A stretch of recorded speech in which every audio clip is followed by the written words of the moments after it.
भोजन टन्न खानु भएको छ, पच्ने काम फिटिकै भइरहेको छैन, हाइड्रोक्लोरिक एसिडले काम दिइरहेको छैन, it's a failure, total failure.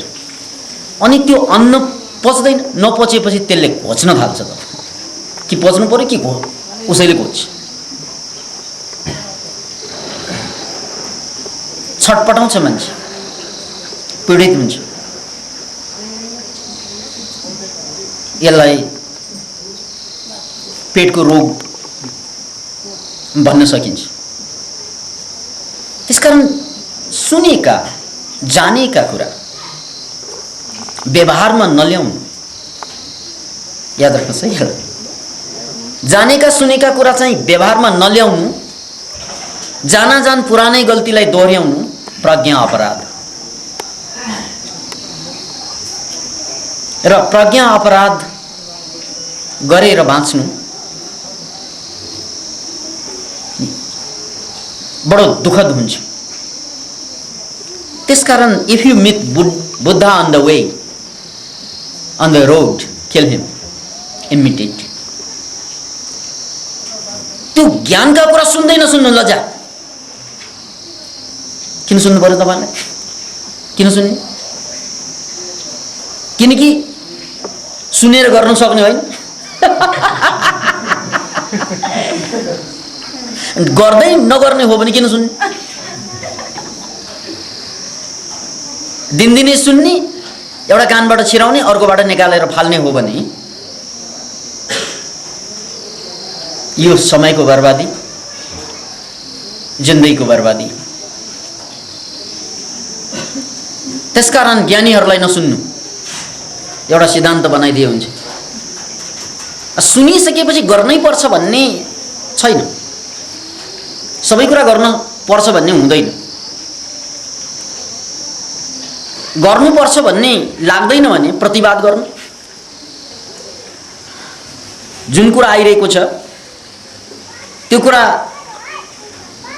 यदि गलत लाग्छ भने गलत भन्नु, यो कारणले गलत हो, त्यसकारण यो गर्न मिल्दैन भन्नुहोस्, घोषणा गर्नुहोस्, बच्नुहोस् त्यसबाट।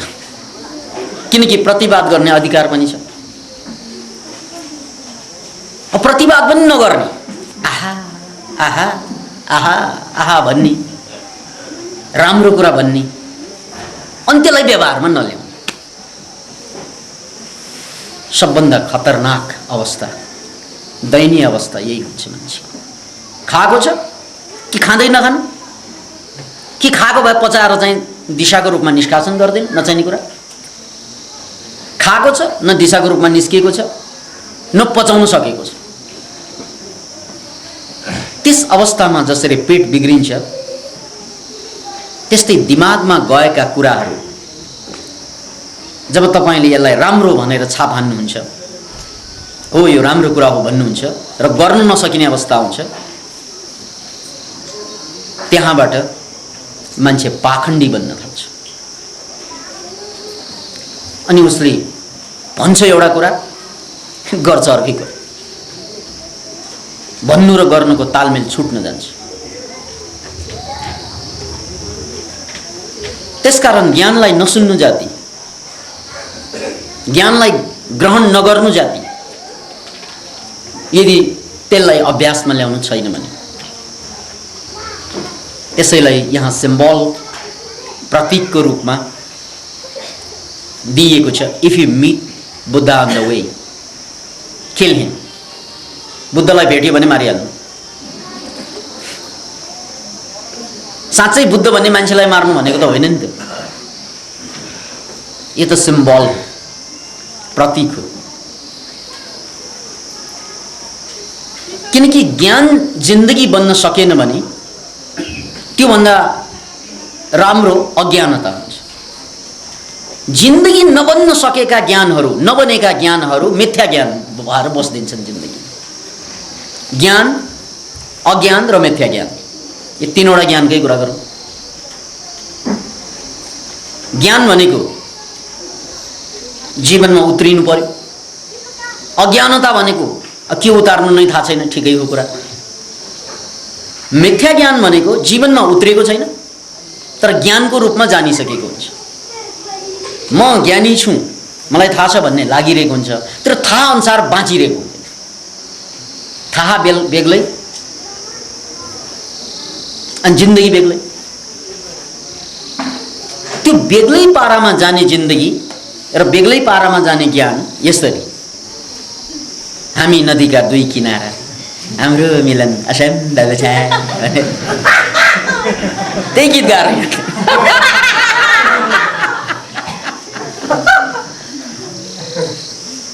ज्ञान एकातिर, जिन्दगी अर्कैतिर छ। आम जनताको विडम्बना त्यही हो। शिक्षित मान्छेको विडम्बना बडो क्लियर छ। चुरोटको बट्टामै लेखेको हुन्छ स्ट्याटस वार्निङ, होइन? Smoking cigarette is injurious to health. पढ्छ उसले, जाने ज्ञान त भयो नि। यो पिउनु हुँदैन, थाहा छ, पिउनु हुँदैन, कहाँ छोड्न सक्छु?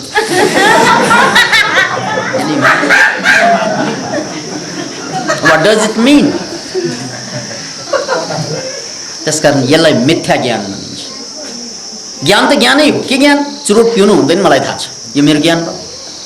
तर नपिकन बस्न सक्दैन, यो पनि यथार्थ हो। त्यसकारण थाहा पाइ पनि म गल्ती गर्छु, यसलाई प्रज्ञा अपराध भनिन्छ। प्रज्ञा अपराधीहरू अज्ञानी भन्दा पनि घटिया जिन्दगी मान्छ। किन भन्नाले प्रज्ञा अपराधीहरू आफ्नो लागि ऊ पाखण्ड हो। त्यसकारण उसको सपना, सरर सपनालाई व्याख्या गरिदियो भने ऊ प्रज्ञा अपराध कहाँ गरेको छ भने त्यो सपनामा सिम्बोलिक रूपमा आइरहेको हुन्छ। अरू बेला त उनले र आफूलाई ठग्न धेरै सक्षम हुन्छ। शब्द पनि राम्रै मिलाएर बोल्छन्, व्याख्या पनि राम्रै गरेको हुन्छ। तर उनले एउटा चिजलाई धोका दिन सक्दैन, त्यो आफैलाई, दुनियाँलाई धोका दिन सक्छ। आफ्नो अगाडिको जैल पनि नाङ्गो छ, अरूको अगाडि बाङ्गो, आफ्नो अगाडि नाङ्गो।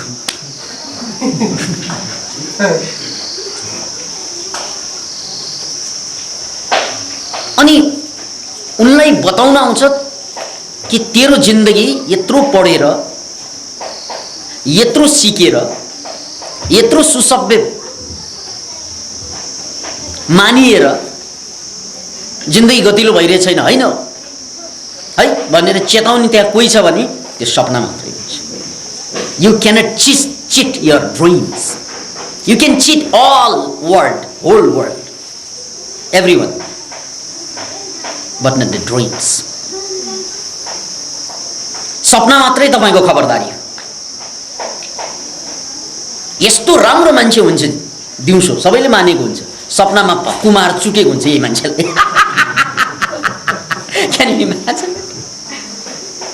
यत्रो मान्छे साहसको कुरा गरिरहेछ, सपनामा सर्पले लखेटिरहेछ। उसको सम्पूर्ण नाङ्गो हुने का टाइम कहाँ आउँछ? सपनामा। अनि हामी सबै शिक्षित मान्छेको कुरा गर्दैछौँ। यसो हुनुको कारण के हो त भन्नाले हामी अज्ञानी होइनौँ, तर हामी ज्ञानी पनि भएनौँ। हामी मिथ्या ज्ञानी भएर बाँच्यौँ। बुद्धको समयमा एउटा कथा प्रचलित थियो। प्रसङ्ग बुद्धकै।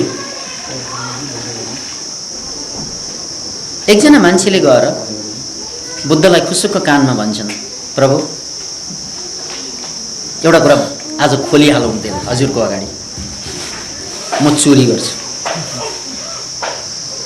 तर यस्तो चोरी गर्छु हजुर कसैलाई थाहा नै छैन आजसम्म। अब मेरो जिज्ञासा के छ त भने प्रभु, कसैलाई थाहा नदिकन चोरी गर्नुबाट पाप लाग्छ कि लाग्दैन? किन भन्नाले मैले चोरीको भनेर कसैलाई पनि थाहा छैन।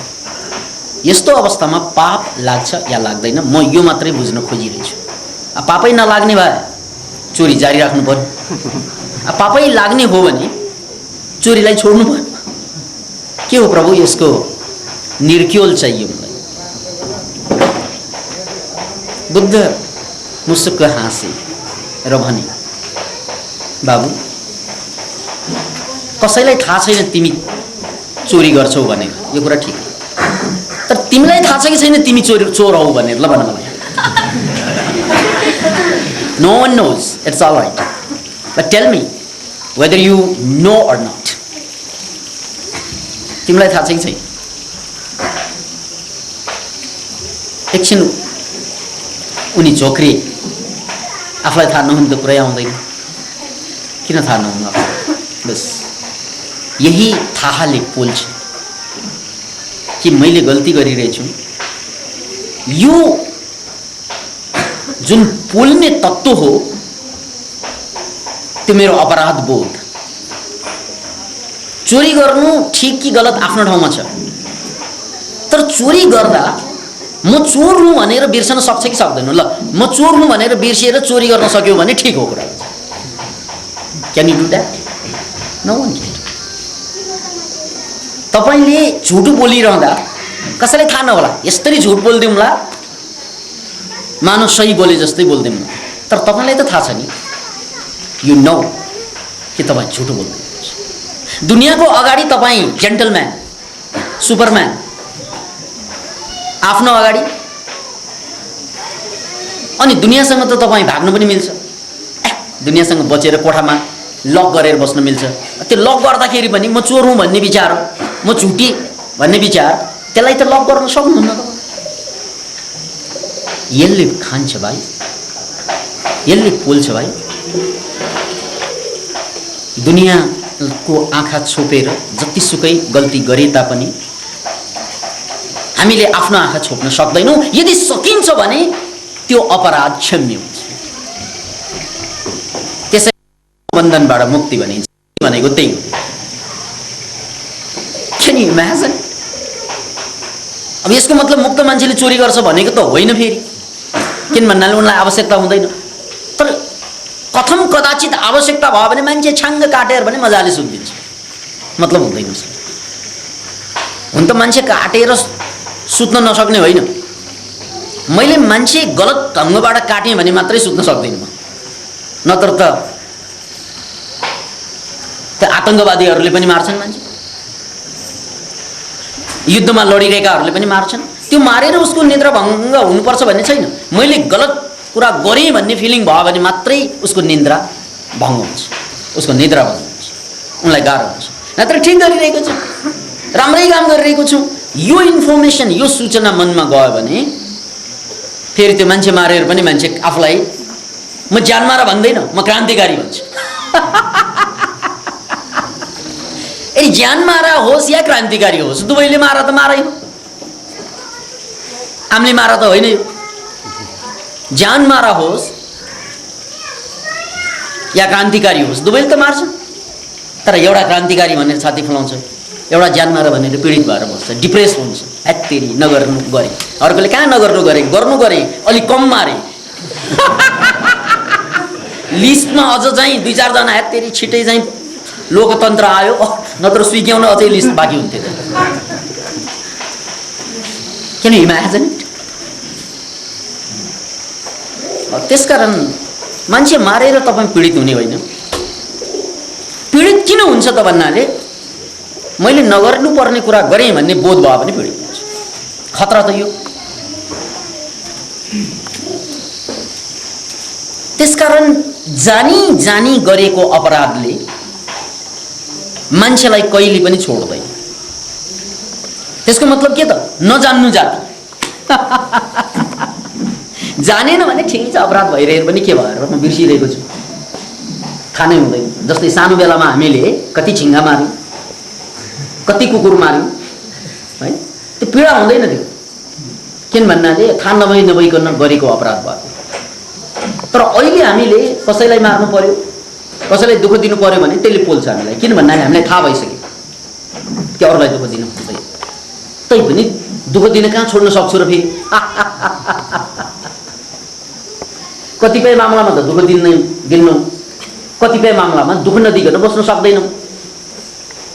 अनि यसरी मैले गर्न नहुने कुरा गरिरहेछु भन्ने जुन बोध हुन्छ हामीलाई, यसले हामीलाई बोल्छ। त्यसकारण नजानिकन गल्ती गर्नु र जानेर गल्ती गर्नु आकाश र जमिनको फरक हुन्छ। If you meet Buddha on the way, kill him on the way immediately. तुरन्तै त्यसलाई सिध्याइदिनु। किन भन्नाले ज्ञान जानिसकेपछि त्यसलाई आत्मसात गरिसकेपछि यहाँ दुईवटा कुरा छ, एउटा जान्नु, अर्को हो भनेर छाप हान्नु, कि होइन भनेर प्रतिवाद गर्नु। हुँदैन मिल्दैन कुरा भन्नु, ठिक छ त्यो कुरा, तर मिल्छ यही कुरा हो भनिसकेपछि अनि त्यसलाई उल्लङ्घन गर्न हामी सक्दैनौँ, मिल्दैन त्यो। अनि यसरी उल्लङ्घन गरेर बाँच्ने धेरै मान्छेहरू छन्, सबै मान्छे हुन् प्रकारान्तरमा। यसलाई प्रज्ञा अपराध भनिन्छ। अब अध्यात्मको कुरा गर्दा बडो जटिल यही हुन्छ। किन भन्नाले अध्यात्मको अन्तिम उद्देश्य भनेको मुक्ति। मुक्ति केबाट? दुःखबाट मुक्ति। मुक्ति केबाट? स्वयंबाट मुक्ति, अरूबाट मुक्ति होइन, आफैबाट। यो कचकच कचकच गर्ने मन छ त्यसैबाट मुक्ति। योगस चित्तवृत्ति निरोध। यो मुक्तिसम्म पुग्नु जीवनको लक्ष्य बन्यो, जीवनको पुरुषार्थ बन्यो। अब यो लक्ष्यसम्म पुग्नुको लागि के चाहियो त? त्यसपछि कुराहरू धेरै आउँछन्। त्यसमध्ये एउटा कुरा हो शीलको कुरा, यम नियमको कुरा। यो खानुहुन्छ, यो खानु हुँदैन, यो गर्नुहुन्छ, यो गर्नु हुँदैन, यहाँ जानुहुन्छ, यहाँ जानु हुँदैन। यावत नियमहरू आउँछन् त्यहाँ, यम नियम या शील, त्यो जानिसकेको हुन्छौँ हामीले, तर पालना गर्न सक्दैन। हेर्नुहोस्,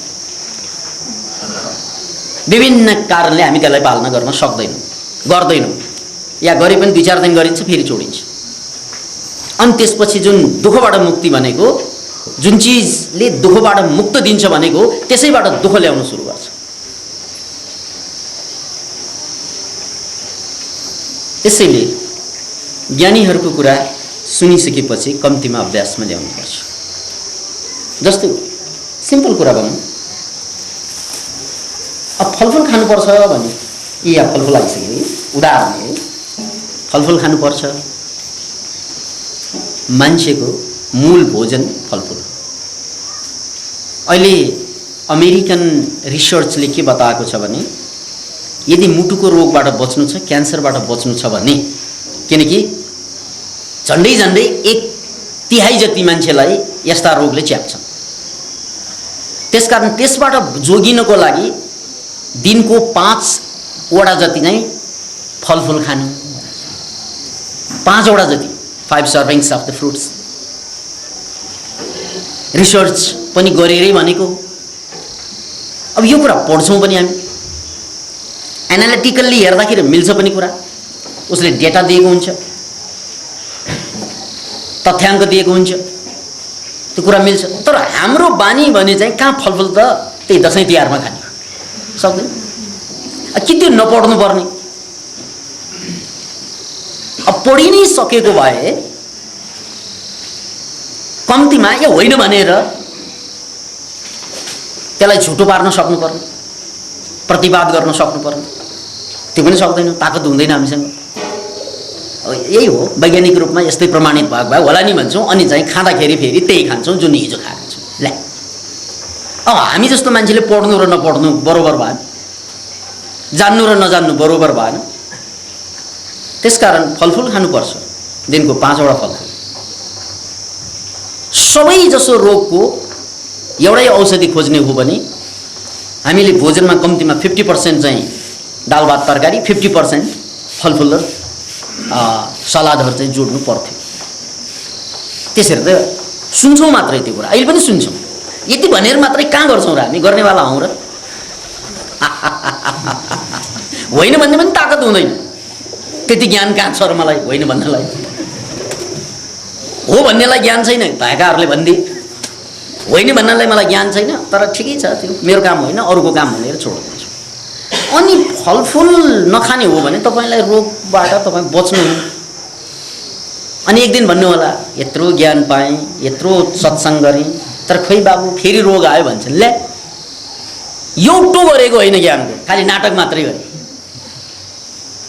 यत्रो सुने भन्छन्, त्यो सुनेको एउटो प्र्याक्टिस गर्दैन, सुन्ने मात्रै सुने, दिनदिनै सुने, फेरि सुने, फेरि सुने, अनि फेरि सुने, अनि लास्टमा पनि सुने, अनि पनि सुने। अनि जिन्दगीमा आउने सम्पूर्ण दुःख अरूलाई भन्दा छिटो तपाईलाई नै आउँछ। किन भन्नाले अरूलाई त थाहा नै छैन फलफुल खानुपर्छ भनेर, ल है भनिदिया छु। अरूलाई त थाहा नै छैन धेरैलाई, ल उनीहरूले नखा पनि ठुलो पाप नलाग्ने भयो। तर अब दिनको 5वटा फलफुल खानुपर्छ भनेर थाहा पाइसक्यो, ल भन्नुहोस् त अब व्हाट टु डु। बेकारमा आज शनिबारमा आइयो होइन, यहाँ फस्नु भयो होइन बेकारमा। त्यसकारण तपाईँहरू सबै मिलेर कि मलाई मार्नु पर्यो। तयारी गर्नुहोस् है। कि दिनको 5वटा फलफुल खाने सङ्कल्प गर्नुहोस्, कि मलाई मार्ने तयारी गर्नुहोस् ल। नत्र अब के प्रवचन दिनु। तपाईँले 2 मध्ये एउटा गर्नुपर्छ, कि मलाई मार्नुहोस्। यो सक्दैन भने फलफुल खानुहोस्, मार्न पनि सक्दैन फलफुल पनि खान सक्दैन, अनि यहाँ आउनु कसरी सक्नु भयो? If you meet Buddha on the way, kill him immediately. तुरन्तै मार्दिन् त्यसलाई। बुद्धलाई चाहिँ बाटोमा भेट्यो भने मार्नु भनेको त्यही हो। यार आगोसँग बस्ने अनि तपाईँ आगो नहुने यो पनि सम्भव छ। आगोमा हात हाल्ने अनि नपोल्ने नजल्ने यो त असम्भव, सामान्य कुरा त असम्भव हो। त्यसकारण आगोमा बसेपछि ढिलो चाँडो हामी पनि आगो हुन्छौँ। आगोमा बसेर पनि आगो नहुनुको अर्थ के हो त? हामी आगोसँग बसेकै होइन लज्जा। आगोमा बस्नु र आगो नहुनु यो असम्भव छ। आगोमा बसेर पनि आगो भएन भने यसको मतलब के हो? कि ऊ आगोमा बसेकै छैन, उसले धोका दिइरहेछ आगोमा बस्नु। एउटा सम्भावना त्यो। अर्को सम्भावना पनि छ कि त्यो आगोै होइन, बेकारमा हामीलाई छलेर आगो जस्तो झेलमिल झेलमिल पालेर, त्यो आगो होइन, त्यो नक्कली आगो। या त नक्कली आगोमा पर्नु भयो र त तपाईँ आगो बन्नु सक्नु भएन, या त तपाईँ आगोको नजिक पुग्नै भएन, धोका दिँदै हुनुहुन्छ। 2 मध्ये एउटा पक्कै हो। यहाँ पनि त्यही कुरा, फेरि या त आफूलाई सिद्ध्याउनु पर्यो या त आगोलाई सिद्ध्याउनु पर्यो। नक्कली आगो हो भने आगो फाल्दिनु, आफै नजिक नगएको भए आफैलाई नजिक तान्दिनु, होमिदिनु। अरू उपाय छैन, अरू त धोका मात्रै हो, बेइमानी मात्रै हो। यो बेइमानी मानव इतिहासको लिखित 5000 वर्ष र अलिखित 10000 वर्षमा चल्दै आएकै छ। यो बेइमानी, हामी नजिक पनि बस्नु उ जस्तो पनि नहुनु असम्भव। याद राख्नुहोस् यो वचन, नजिक पनि बस्नु उ जस्तो पनि नहुनु असम्भव, नजिक पनि बस्नु उ जस्तो पनि नहुनु असम्भव, नजिक पनि बस्नु उ जस्तो नहुनु असम्भव। 3 पल्ट भने, कतिपल्ट भने अरे? 3 पल्ट भने। तपाईँ त्यहाँ पातमा एकचोटि हेर्न जानुहोस् त, त्यहाँ किराहरू भेट्नुहुन्छ। त्यो पातमा बस्ने किरा हेर्नुहोस् त हरियो हुन्छ। किन? ऊ नजिक बसेकोले हरियो भयो। कहाँ पात कहाँ किरा, नमिल्नु पर्ने नि। किरा र पात त जातै मिल्दैन। तैपनि धेरै चाहिँ पातको नजिक बसेकोले किरा स्वयं पनि पात जस्तै हुन्छ। काठमा बसेको किरा हेर्नुहोस् काठ जस्तो बन्छ, माटोमा बस्ने किरा हेर्नुहोस् माटो जस्तै हुन्छ। किन? किन भन्नाले नजिक बसेपछि त्यसको भाइब्रेसनल लेभल हुन्छ एउटा, जसलाई मर्फोजेनिक फिल्ड भनिन्छ। त्यो फिल्डले उसलाई चाहिँ बिस्तारै चाहिँ सिस्टम चेन्ज गरिदिन्छ भित्र। याद राख्नुहोस्, फिल्ड नजिक बस्नुको परिणाम त्यो। एउटा किरा पनि काठ जस्तो बनिदिन्छ, एउटा किरा पनि पात जस्तो बनिदिन्छ। त्यसकारण हाम्रो शास्त्रमा एउटा अद्भुत अवधारणा छ, ज्ञानको लागि केही गर्नु पर्दैन, नजिक बसे पुग्छ। त्यसैलाई उपनिषद भनिन्छ।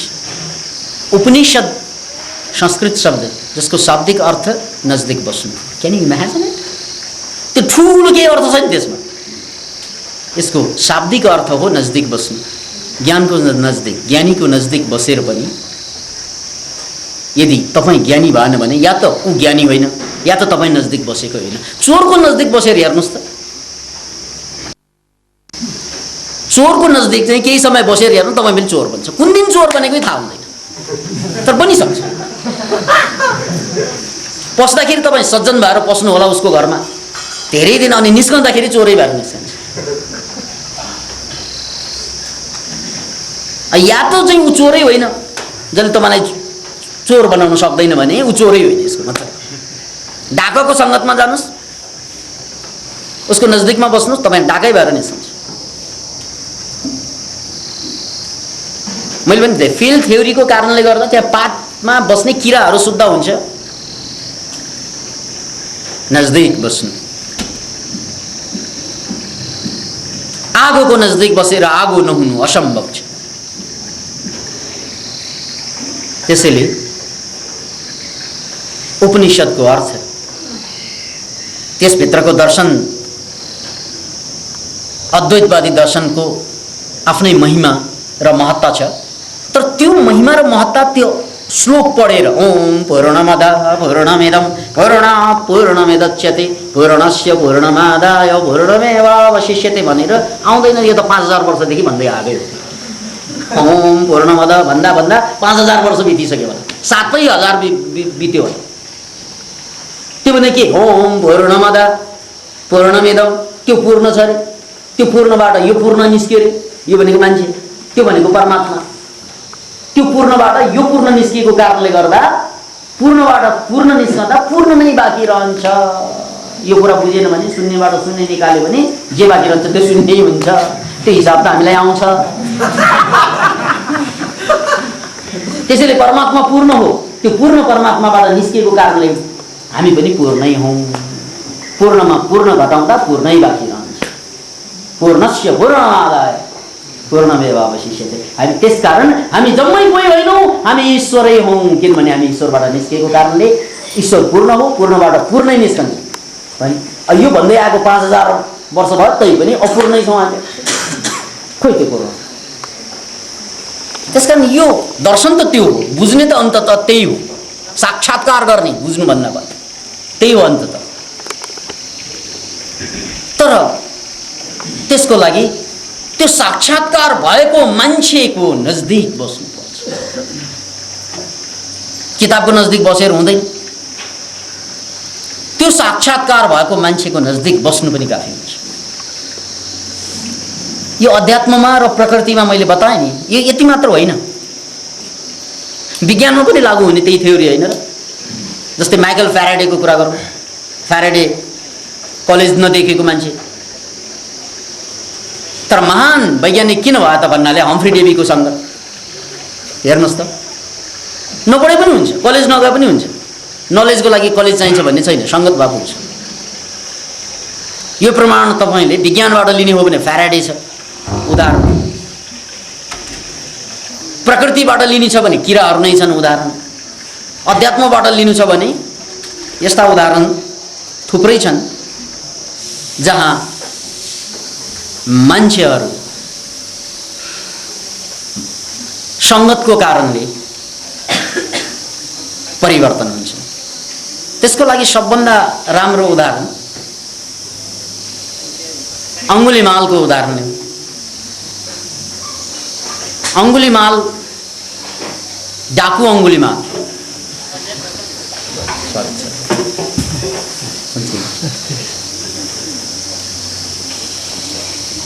डाकु जो हरेक दिन भिडेर हिँड्छ चाकु, त्यसलाई भनिन्छ डाकु। गएजको ठिकै थाकु। त्यो डाकु पनि बुद्धको सङ्गत पर्दा डाकु भएनन्, उनले चाकु फाल्दिए। कहाँ बुद्ध हो? अरहत भनेको बुद्धै हो, फेरि ऊ पनि बुद्ध भयो। पटाचारा, आम्रपाली वेश्या थिइन्, तर बुद्धको सङ्गतमा आएपछि त्यो वेश्या मुक्तात्मा बनिन्। Can you imagine it? आम्रपालीको कुरा ऐतिहासिक कुरा। आम्रपाली सबैलाई थाहा छ वेश्या। त्यसैले अङ्गुलीमालको कुरा होस् या डाकु रत्नाकरको कुरा होस्, यो सङ्गतबाट उनीहरू बदलेका उदाहरण हुन्। मैले भनिहालेँ विज्ञानमा पनि लागू हुन्छ यो कुरा। विज्ञानमा माइकल फ्याराडेको कुरा लिएँ, स्कुल कलेज नगए पनि पुग्छ, सङ्गत साइन्टिस्टको हुनुपर्छ। त्यसैले महान बन्नु छ भने बडो सिम्पल छ सूत्र। कुन क्षेत्रमा महान बन्ने तपाईँ मलाई त्यो भन्नुहोस्। त्यो क्षेत्रको महानतम मान्छेसँग 12 वर्ष बस्नुहोस्, ग्यारेन्टेड। ल ग्यारेन्टी कार्ड चाहिन्छ भने हामीले साइन गरेर यहीँबाट दिउँ।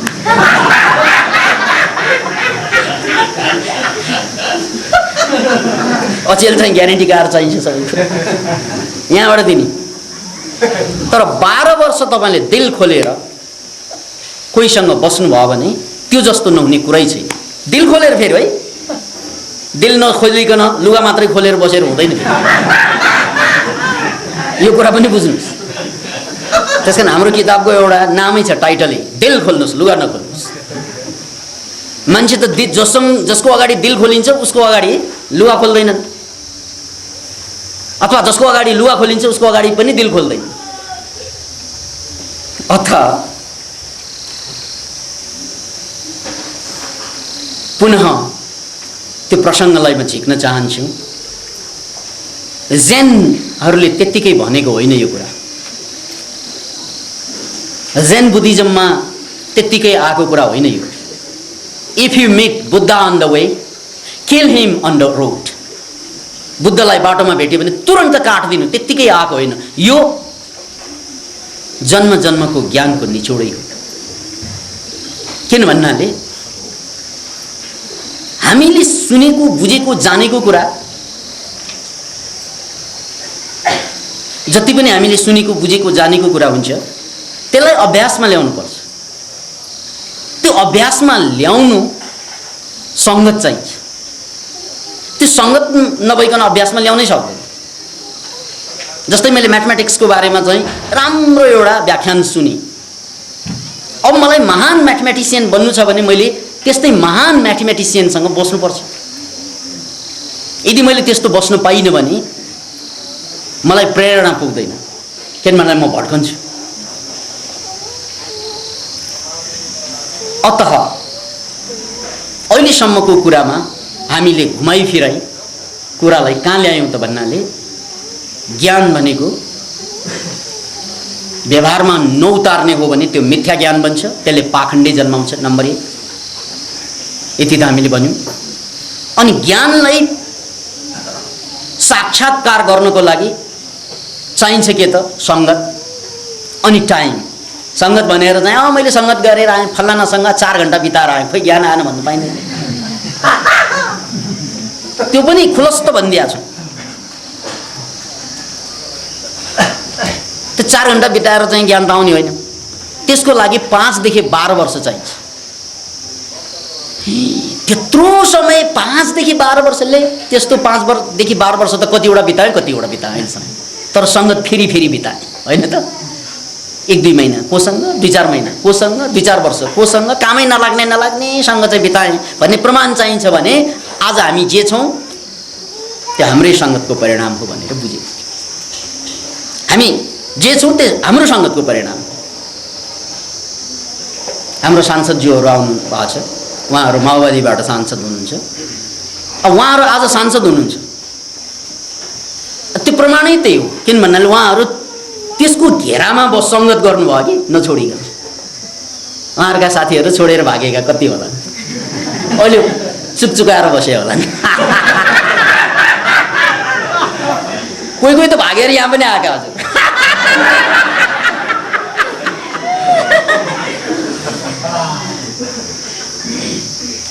चन्द्रप्रकाश मानव उदाहरणको लागि त्यही बेला जनयुद्धको शिखरतिर गइरहेको बेलामा भागेर यहाँ।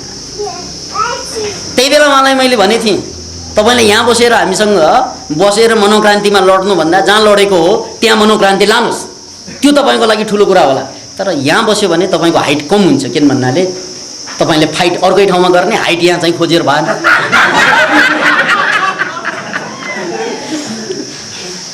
के नै माछ है, फाइट एकातिर गर्ने, हाइट अर्कोतिर खोजेर त हुँदैन। अनि चाहिँ त्यो चाहिँ काटेको काइट जस्तै कता कता कता बेपत्ता। निष्ठा भनेको त्यो। त्यसैले यो 12 वर्ष 5 वर्ष भने केही पनि समय होइन त्यो। किन होइन भन्नाले त्यस्तो हामीले बिताइसक्यौँ कि केही नगरिकन गयो त्यो। अलिकति पिसाब गरेर गयो, अलिकति दिशा गरेर गयो, अलिकति पिसाब गर्ने कि दिशा गर्ने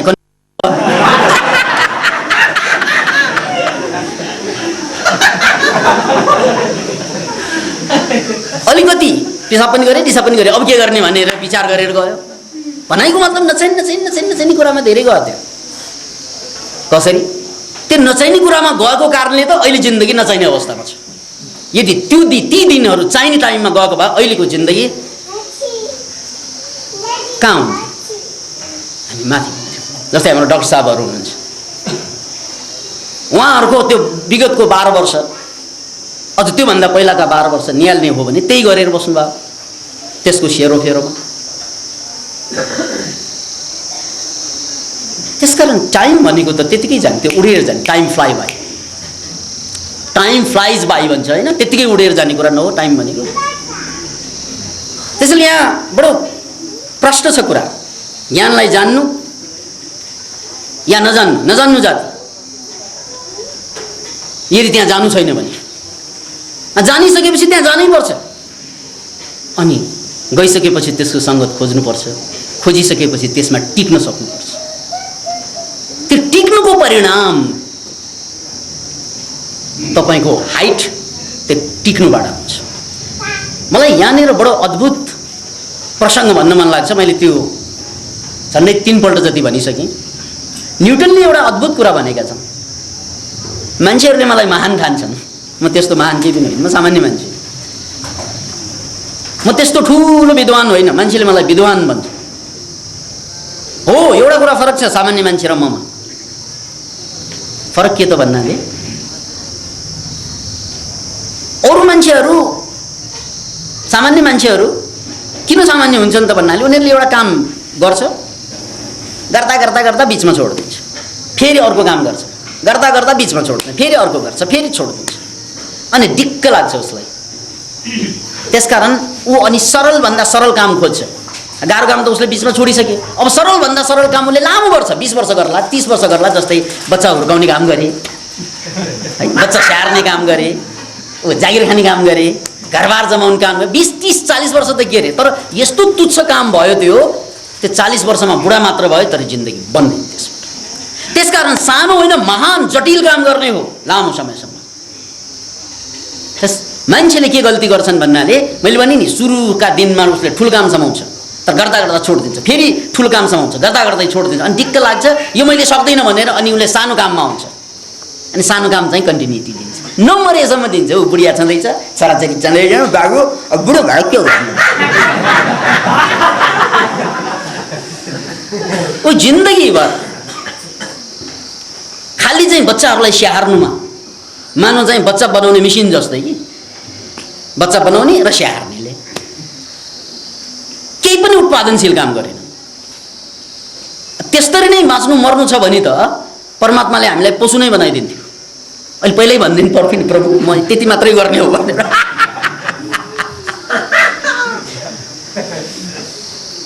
त्यसैले हामीले गल्ती कहाँनिर गर्छौँ? न्युटनकै भाषामा हामी महान कुरा त छुन्छौँ, तर त्यसलाई निरन्तरता दिँदैन। याद राख्नुहोस्, कुनै न कुनै बेला, कुनै न कुनै अवस्थामा हरेक युवाले महान काम छोएकै हुन्छ।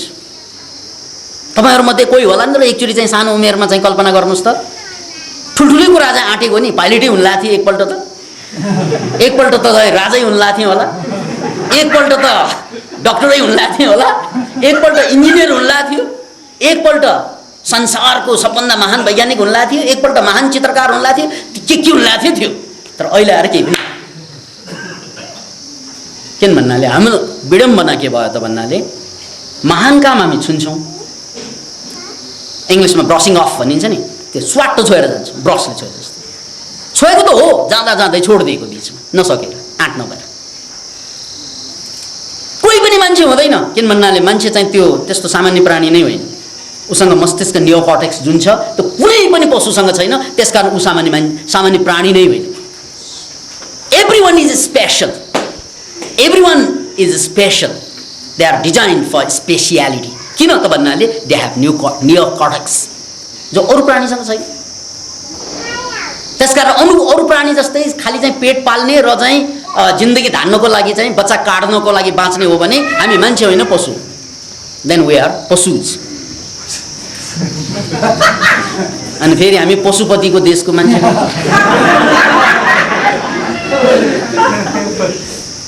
ऊ पशुपति हामी आधा मात्रै भयौँ कि। सारा पशुहरू पशुपतिलाई दर्शन गर्न लाइन बस्छ भन्दा दुःख लाग्दैन उनीहरूलाई? त्यस्तो भन्न पाइँदैन। यो त ठट्टा पो गरेको हेर्नुहोस् है। त्यसैले न्युटनको त्यो कुरालाई फेरि मनन गर्नुहोस्। म सामान्य मान्छे हुँ तपाईँहरू जस्तै, तर मैले एकचोटि ठुलो काम समातेपछि छोड्दिनँ नसकेसम्म, नमरेसम्म भनेनन् उनले, किनभने उनी क्रान्तिकारी थिएन नि।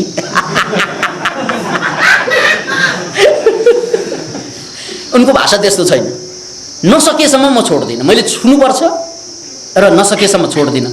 र अन्य मान्छेहरू के गर्छन् भन्नाले छुन्छन् छोड्छन्, छुन्छन् छोड्छन्, छुन्छन् चढ्छन्, झन्झन चढ्छन्, अनि छुन्छन् छोड्छन् अर्थ लाग्दैन। अनि त्यसपछि छुनै दिक्क लाग्छ उसलाई, यसरी बसिदिन्छन् पछि गएर। खै जिन्दगीमा केही होइन, सबै ट्राई गरेको हो भनेर बस्छन्। सबै गरेर त हालत यो भयो। एउटा ट्राई गरेर त्यसलाई अन्जानमा पुर्याएर अर्को ट्राई गर्नुपर्ने, सबै गरेर बस्यो अहिले। आँखाले जे भेट्टाए त्यही ट्राई गर्ने।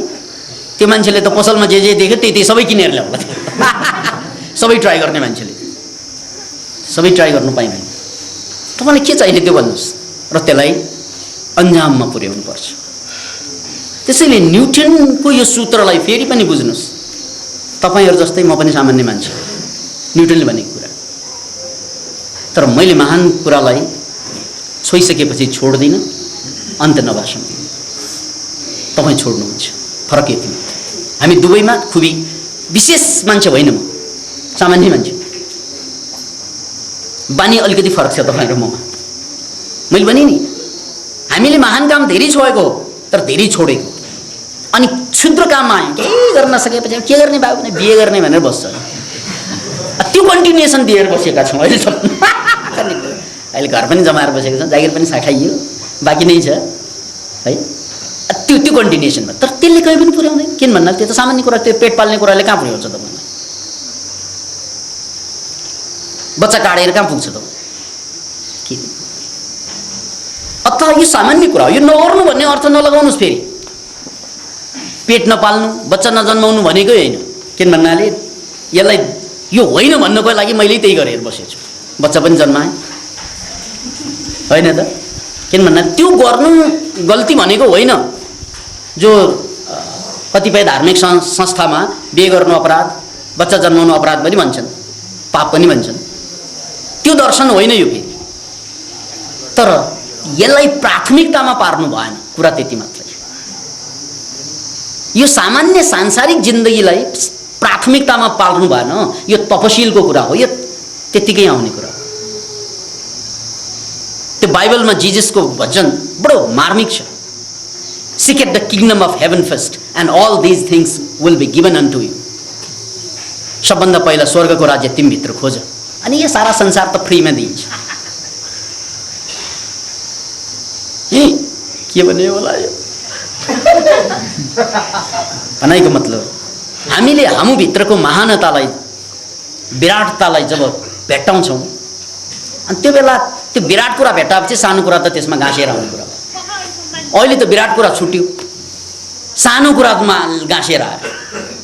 अब सानो कुरा जति गाँसेर आयो भने त्यो सानो त सानै हो। किन भन्नाले सानो त सानै हुन्छ, खोज्नुपर्ने विराट हो। त्यो विराट कुरा चाहिँ खोज्न सकेन हामीले। जबकि हामीले बुद्धलाई पनि सुनेकै हो, कृष्णलाई पनि पढेकै होला, मार्क्सलाई पनि घोकेकै हो, अब्राहम लिङ्कन पनि छोडेको कहाँ हो र? लियोनार्डो दा भिन्ची कोर्स बुकमै छ, देवकोटा हाम्रो पछि नै हुनुहुन्छ। तर त्यति सबै महापुरुषको बीच भिडभाडमा बस्दा पनि हामी महाक्षुद्र भएर किन बाँच्न बाध्य भयो? हाम्रो चारैतिर त महापुरुषै त हो नि, पढ्ने त महापुरुष मात्रै पढिन्छ, क्षुद्र पुरुष त पढिँदैन। ल किताब पल्टाउनुहोस् त, स्याङसुङ भन्ने मान्छे को त भन्नाले एउटा बाटोमा हिँड्ने स्याङसुङ चाहिँ पसल थापेर सामान्य बस्ने त्यस्तो मान्छेको त मान्छेको जिन्दगी त पढिँदैन सामान्य। उनले चाहिँ पसल थाप्छ, पैसा कमाउँछ, गएर सुत्छ, फेरि भोलि उठ्छ, फेरि पसल थाप्छ, फेरि सुत्छ, फेरि पर्सि उठ्छ, निपर्सि सुत्छ, त्यसरी भनेर त्यो कथा त बन्दैन थियो।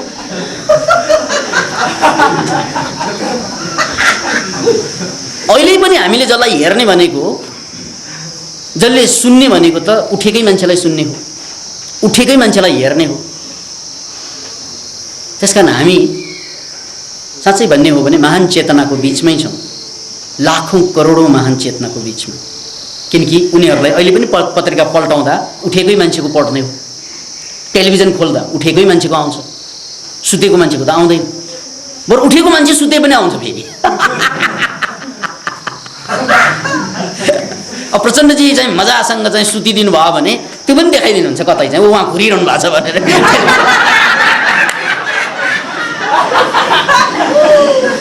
अब हामी सडकमा गएर जिन्दाबाद मुर्दाबाद गऱ्यो भने एक्क गरेर जान्छ कसैले। यार कोही मान्छे यस्तो जो सुते पनि चाहिँ मुभी बन्छ, कोही मान्छे यस्तो जति चिच्याए पनि मुभी बन्दैन ल, त्यो हामी नै हौँ। Why this is the question भाइ।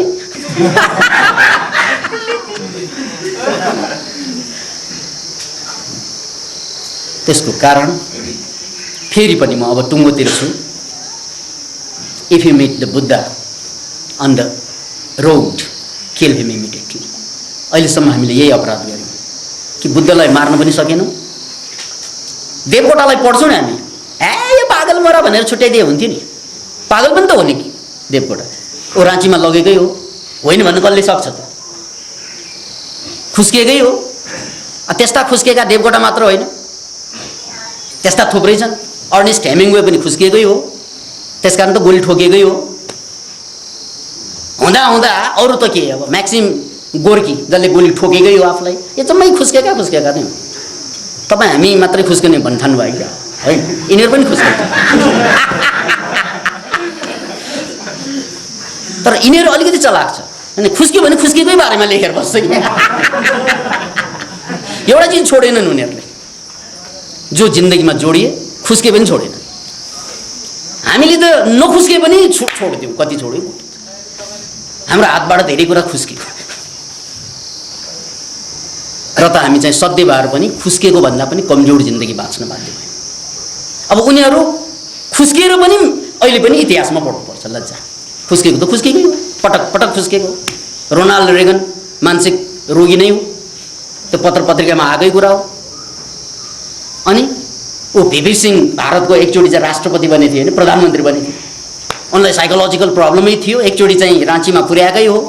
यार तपाईँ हामीलाई मात्रै मानसिक रोग लाग्ने भन्ठानु भयो क्या? होइन, त्यो मानसिक रोग लागे पनि उनीहरू राष्ट्रपति बने या प्रधानमन्त्री बने या लेखक बने।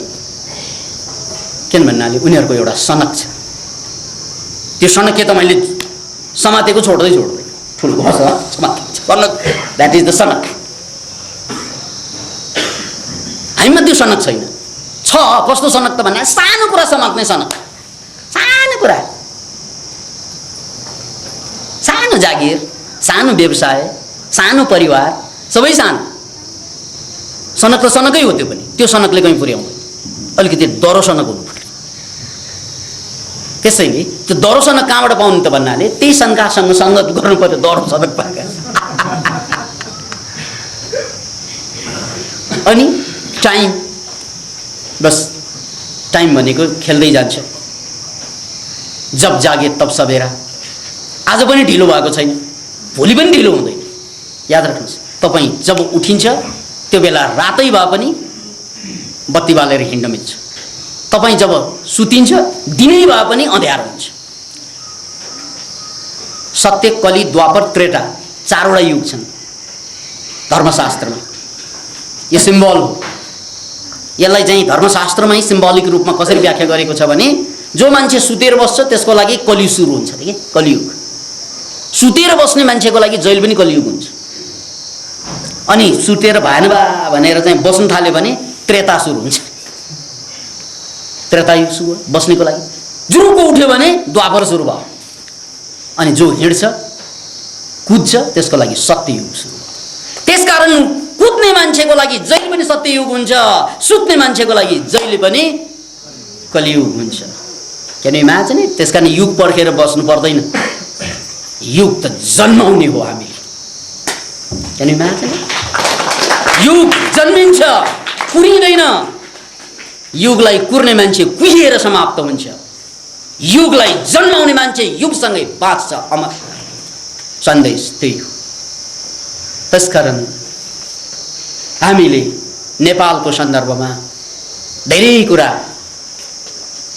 सङ्क्रमण कालमा छ र अहिले नबुझे कहिले बुझ्ने यो कुरा?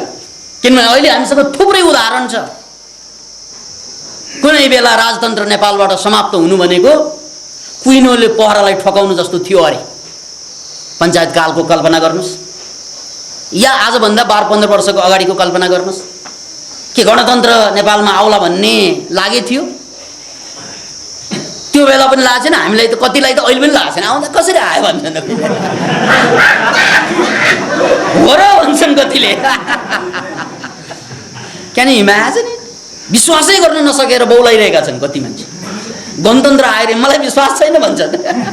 कति बौलाहरू त्यस्तो पनि देखेँ मैले। आइसक्यो तर उसलाई भरोसै छैन गणतन्त्र। कहाँ हुनै सक्दैन यो भन्छ।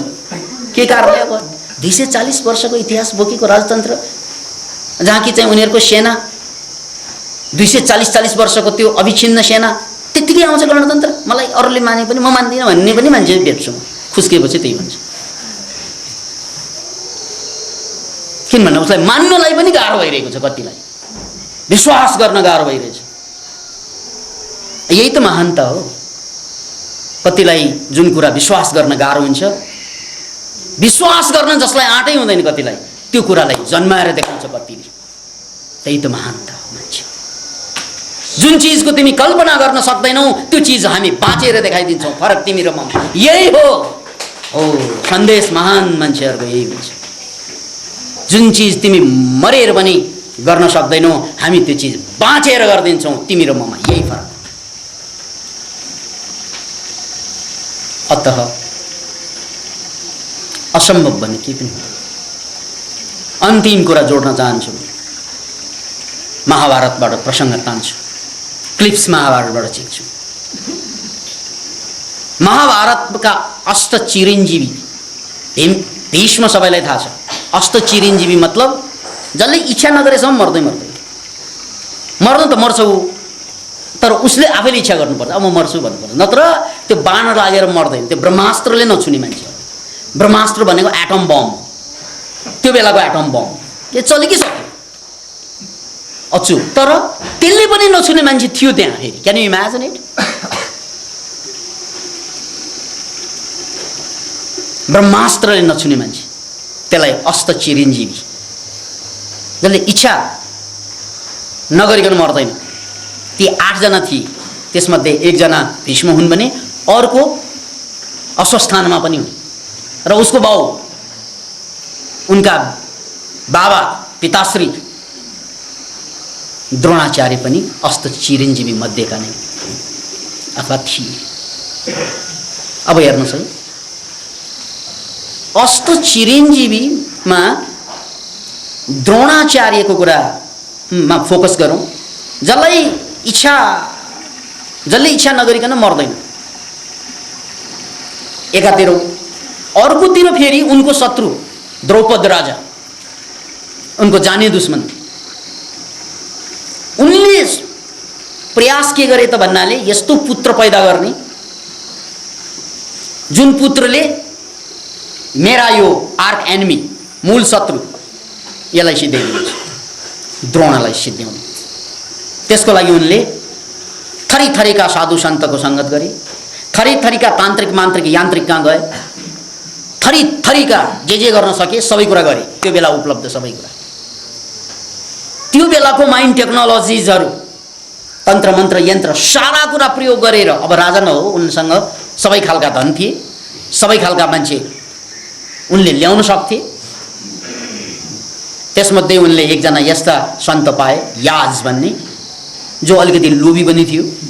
त्यही लोभी भएको कारणले उनलाई चाहिँ ल तँलाई चाहिँ 10 करोड जति गाई दिन्छु, तर मलाई यस्तो सन्तान जन्माउने योग्य, पुत्रेष्टि योग्य गर्नु पर्यो जसबाट द्रोणलाई सिद्ध्याउने सन्तान जन्म। अब 10 करोड गाई आउने भएपछि उनको जिन्दगीभरको ध्यान त्यसैमा लगाए याजले। 10 करोड गन्नलाई नै टाइम लाग्छ, ल ठिकै छ। उनले जिन्दगीभर साधना गरेको साधक, फेरि चान्चुन त मान्छे होइन, साधक भनेको वैज्ञानिक। किन भन्दा वैज्ञानिकले बाहिर साधना गर्छ, आध्यात्मिक साधकले भित्र साधना गर्छ। एउटाको ल्याबोरेटरी बाहिर हुन्छ, अर्कोको ल्याबोरेटरी भित्र हुन्छ, तर दुवै चाहिँ वैज्ञानिक। किन भन्नाले उनीहरूले प्रयोग गरिरहेको हुन्छ। त्यही प्रयोगबाट उनले सिद्ध गर्थे कि मनलाई नियन्त्रण गर्न सकिन्छ भने असम्भव केही छैन। त्यही अनुरूप उनले पुत्रेष्टि यज्ञ गरेर धृष्टद्युम्न जन्माइदिए। धृष्टद्युम्न केका लागि जन्मेको त भन्नाले द्रोणलाई मार्नको लागि। तर कथा प्याराडक्सिकल छ, अझै पनि कथा जटिल मोडमा छ। हेर्नुहोस् है, बडो अद्भुत कुरा। द्रोण इच्छा नगरिकन मर्दैन। द्रौपद द्रोणलाई नमारिकन छोड्नै चाहदैन, त्यसको लागि पुत्र बनाइसके उसले।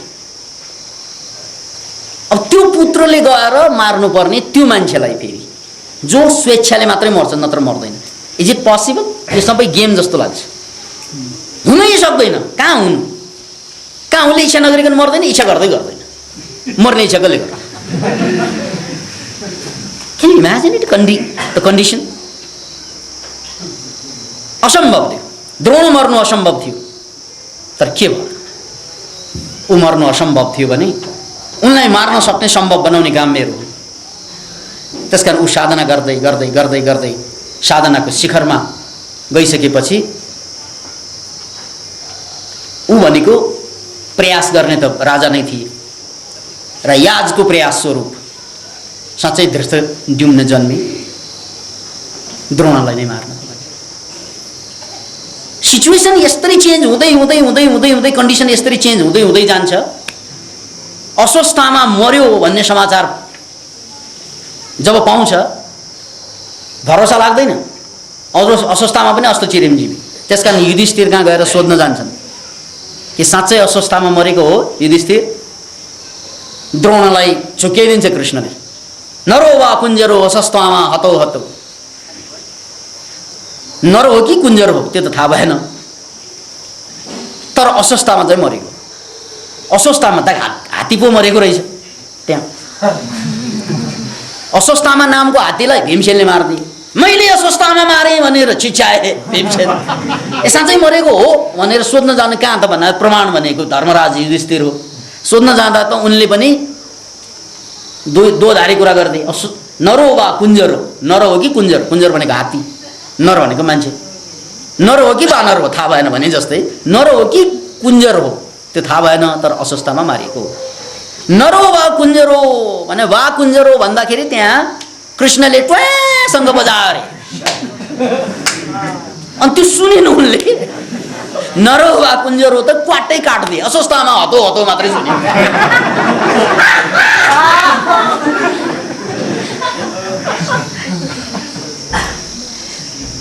त्यसपछि त अब धर्मराजले भनिसकेपछि कुरा कहाँ फेल खान्छ। त्यसपछि उसले मर्ने इच्छा तब गर्छ, अनि त्यही बेलामा धृष्टद्युम्नले तलवारले छ्याङ्ग हानिदिन्छ भन्छ। अब यो रमाइलो गर्नलाई कथा भनेको होइन, यसको सन्देश बुझ्नुहोस्।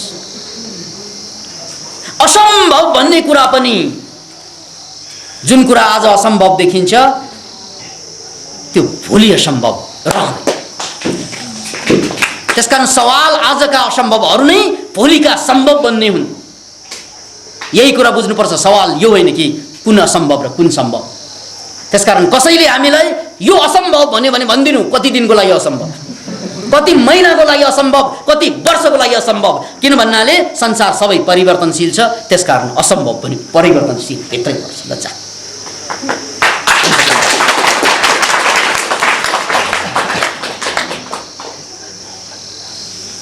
अतः अब यत्रो कुरा बुझिसकेपछि महान हुने होइन त हो।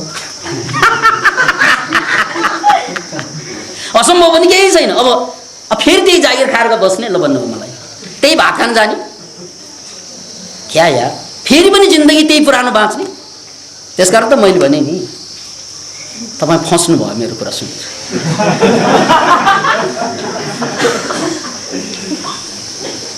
गोदावरीमा आएर आज फस्नु भएन।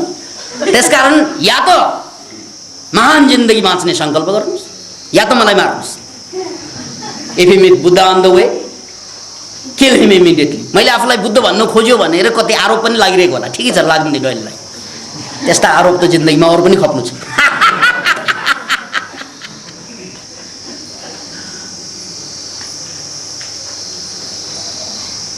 या त मलाई मार्नु पर्यो, या त यो पुरानो जिन्दगीलाई मार्नु पर्यो। नत्र भने यो जिन्दगी मार्नु पर्दैन, मरिसकेकै हुन्छ। बाँचेकै कहिले छ बाँच्नु त। या ढुङ्गालाई नफोडिकन मूर्ति कहाँ निस्कन्छ? हरेक पहाड चट्टान होइनन् ढुङ्गा हटाउन सके, मूर्ति हुन्। त्यसकारण हामी चट्टान जस्तो बाँचिरहेका होलौँ, तर ठोक्न सके यसभित्र सुन्दर मूर्ति छ। त्यही हो महाभारतको सन्देश कि यार प्रिपरेसन गर्नु। द्रौपदीले जस्तै असम्भव केही पनि छैन, सबै कुरा सम्भव हुन्।